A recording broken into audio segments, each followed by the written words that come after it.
శతకం చిన్నప్పటి నుంచి నరసింహ శతకం కావచ్చు, కరుణా పయోనిధి అంటూ మనం అనేక పద్యాలు మనం చిన్నప్పటి నుంచి నేర్చుకుంటాం. నేను వస్తున్నప్పుడు ప్రసంగిస్తున్నారు శ్రవణ్ కుమార్ గారు.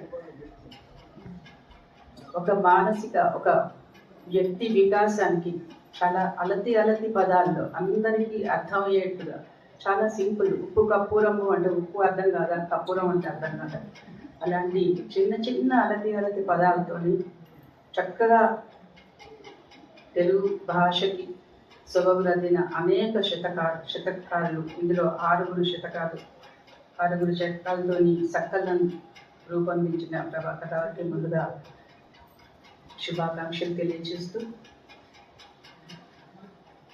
మన అశోక్ తేజ గారు చెప్పినట్టుగా ఎక్కడన్నా ప్రసంగించాలి, పిల్లల్ని ఉద్దేశించి ఏదైనా పాఠశాలలో మాట్లాడాలంటే ఏదో ఒక శతకం వెతుక్కోవాలి. ఏదో ఒకటి ఒక ఈజీ ఉదాహరణ ఏదైనా దొరుకుతుందా అని వెతుక్కునే అవసరం లేకుండా ఈ ఒక్క పుస్తకం ఉంటే చాలు, అన్ని ఉదాహరణలు మనకు దొరుకుతాయి.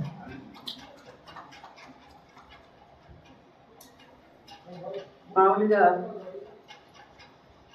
ఒక నవల కానీ ఒక కథ కానీ ఏదన్నా ఉంటే ఒక పాట అయినా సరే ఒక పల్లవిల్లు తర్వాత దానికి చరణాలు తప్పకుండా దానికి సంబంధించినవే ఉంటాయి, అదే భావంతో ఉంటుంది. అట్లాంటి అవసరం లేకుండా ఏ పద్యానికి ఆ పద్యమే, ఒక పద్యం చదువుకుంటే చాలు, కంఠస్థం చేసుకుంటే చాలు, అది వంట పట్టించుకుంటే చాలు.